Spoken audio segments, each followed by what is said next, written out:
surgeries are one of the most common orthopedic surgeries in the United States, and the 5-year post-op success rate is absolutely terrible. I want to let you in on a little bit of a secret.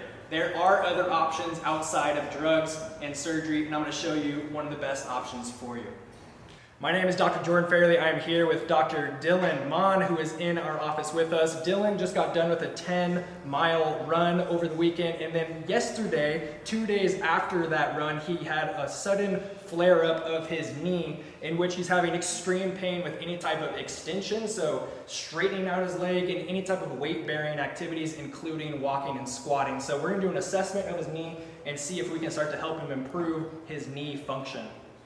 So I'm feeling primarily the pain. My quads were really tight following the run, and last night while I was cleaning up my kitchen, I started feeling my quads start to spasm here, and I'm mainly feeling the pain right on that medial side of the superior part of the knee. I have felt this before, but nothing quite this extreme, and so came in today and asked Jordan to check me out right away.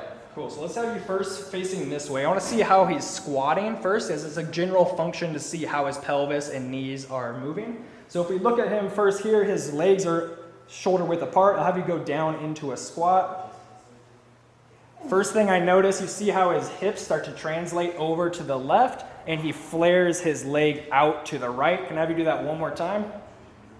Is that painful? Yes. So a lot of pain with the squatting as well, and we're seeing dysfunction of his pelvis. Where were you noticing the pain when you squat down? I'm feeling the pain right exact in that spot from last night, just medial to the patella and where the quad inserts in on right here. Normally my squat, I can go all the way to the floor, so this is not normal. Cool. So first seeing some dysfunction on that right side of his pelvis, which is changing how his knee is moving on the outside. So now we're going to assess his pelvis and his knees. Can I have you laying face down first? So it's on his right leg. First one is just do a general assessment of his leg length. His right leg is about 1/4 inch shorter. And first off, what I'm noticing as I palpate the fibulas on the outside, so the outside leg bone, this one is more raised up towards the ceiling, so we're already seeing some posterior rotation on that right side. And it's not gliding forwards this way as well. Is that tender? Yes. Yeah, so a lot of tenderness along that as well. A common spot for knee pain is also the popliteus. But I feel like that is fine. If I'm here and I push down, is that painful? No. Not painful. If I twist in, is that painful? No. No, so that's just a general orthopedic test for the meniscus. How about going outwards? No. No, that's fine. With a little bit of a bend, if I go that way, is that fine? No. So just that's fine? It's fine. Yeah. So just an orthopedic test for the medial collateral ligament as well. Checking his pelvis. How the sacrum and ilium moves, noticing more restriction along that SI joint. Can I have you keep your leg straight, lift just your left leg all the way up? Great, and then how about the right leg? So decrease hip extension on that right side, have you bend your knees. Okay, it was great for the first 80% of that, then at the very end range, his sacroiliac joint got stuck and started to ride up. So we're gonna be adjusting the right ilium, bringing it back and down to improve his extension of that leg and the fibula. So let's go fibula first. One here. Is that okay in your knee? Yeah. Nice. So taking his tibia from internal rotation or from external rotation to internal rotation, and then I'll have you this side up. So anytime there's any dysfunction within the actual pelvis, it's going to change the mechanics of the knees as well. So contacting the ilium and bringing that back and down. Nice. Face down one more time. Let's check that out again. So hopefully by improving the mechanics of that SI joint, we'll get more hip extension. How to keep your leg straight. Lift up that left leg again. Cool, just to compare to. And then the right leg. Wow. Awesome. So already way more hip extension. And then bending your legs. Cool, and the SI joints are moving great here. So now next time he goes for a run, he'll have a stable, balanced base for him to not compensate as he's running. Let's get you on your back. In this position, so leg length is balanced as well, so legs are now the same length. And on the patellar, the tibial tuberosity here, I'm noticing that the right leg is more externally rotated. So just with my thumbs directly here, this side is more externally rotated, so outwardly rotated. As I rotate in, is that painful? A little bit. So some discomfort as I bring his tibia inward. And then checking the kneecap as we push down. Does that hurt? That's a little. That's painful. So he probably has some inflammation underneath the actual kneecap. Can you flex your quad? Can't flex the quad. That hurts. The crunchiness, that hurt? Yeah. So the fibers right above his kneecap are super tight. As these muscles go over the patella and insert into the lower leg, if these are really tight, it's going to be pulling on his kneecap and causing knee pain. How about right on the meniscus there? Is that painful? That's not too bad. Not too bad. The spot you touched right before was. So I've had a few different orthopedic tests saying that it's probably not the meniscus. So it's probably mostly that rotation of the tibia underneath the femur. So we're going to take out that rotation, getting it moving properly underneath his femur again. So we're going to go inward this way and drop. Cool. So just doing a couple drops to improve how this lower leg bone is moving under his femur, and then starting to create some separation, getting a discharge on the muscles that attach to his kneecap. So this is actually on his kneecap. That released. That was good. Nice, so his kneecap's moving good, and I just want to break up some of these muscles that attach to the kneecap too. So right there is super tender, and how we, just continue to breathe as I now bring this into flexion, breaking up the myofascial units above the kneecap, and that's not very comfortable. We're gonna do that a couple more times, moving around to other areas of tightness. Breaking that up, awesome. So one of the things that he was noticing was he didn't have an actual injury to his knee. So we're thinking that it wasn't a direct blow to any of the ligaments or the meniscus under the knee, which is very helpful and gives us a good idea that we're going to be able to help him with the chiropractic things that I'm showing you right now. As we're seeing dysfunction of his pelvis and the knee and the foot, it's going to cause different muscles to fire improperly. He's going to get a swelling of those insertion sites. So now he already has really good mobility of the kneecap. So let's see how he's moving. Let's get you back up. We'll see you squat again. So we'll see you right behind him. Can I get a behind view? We'll go arms all the way up again, and then squatting down. So you can see how his pelvis didn't shift over to left. Everything stayed really nice and balanced now. That looks great. How does that feel in the knee? The pain is lower down now. So before I had pain about here, and now I'm not feeling the pain until here. Cool.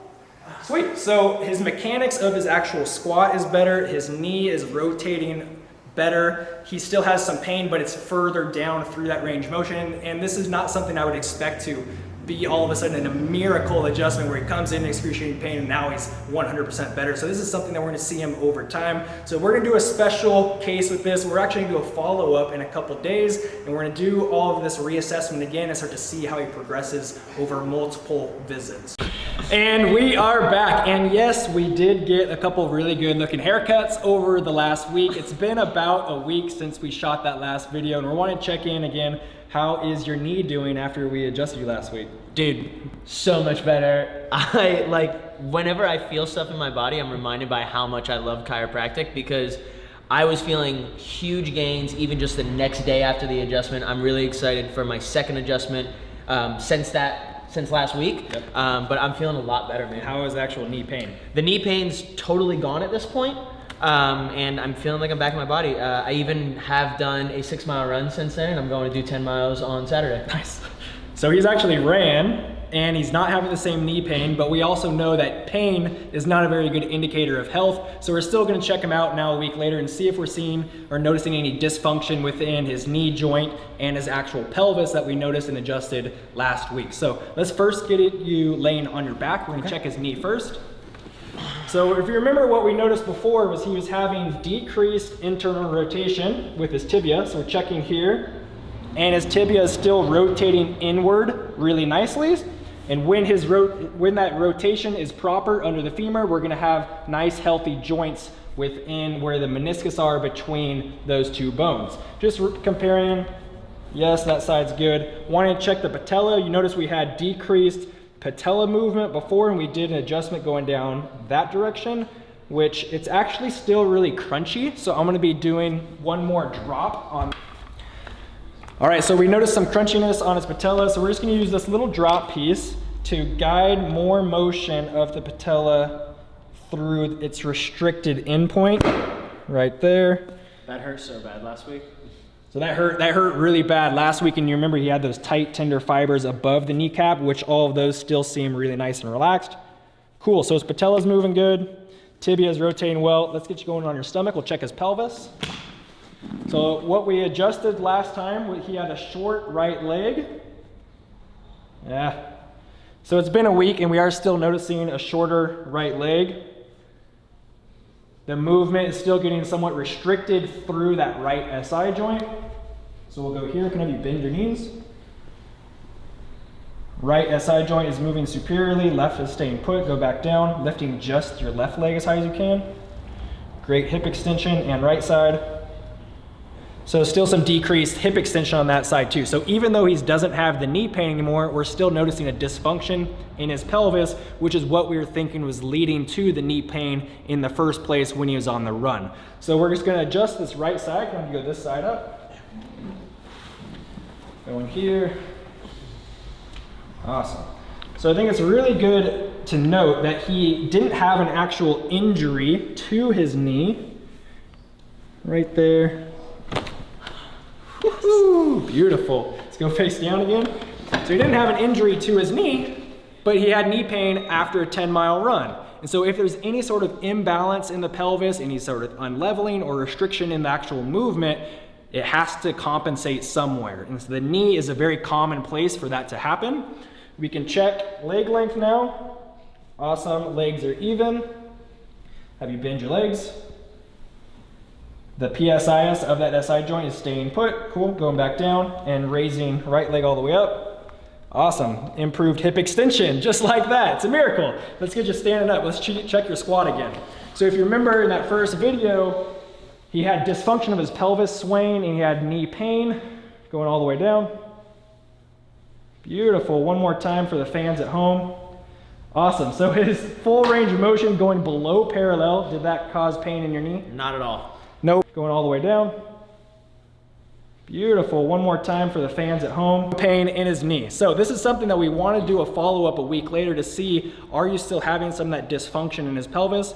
He was, which is why we adjusted it even though he's not having knee pain anymore. And just like that, out of knee pain, improved function. This is something that is a process over time. So we're gonna continue to check Dr. Dyllon on a weekly basis and see how his body is responding from this. But I want you to know, if you have knee pain, if you know somebody who has knee pain, the most common thing you will hear from people around the world is that you need to have knee surgery, and it is absolutely not true. Seek other options. If you did not have an actual trauma or accident to your knee, chiropractic is one of the best alternatives to actually help you get out of knee pain. If you have any questions, comments, concerns, or you want to find a chiropractor near you, please leave a comment below or reach out to me individually. I would love to help you. Take care. Thanks, Jordan. You're welcome. Hey, what's up everybody? Thank you for watching another one of my videos. If you found value in this video, please leave me a comment below, hit that like button, and let me know how I can further serve you. And as always, subscribe for more future videos.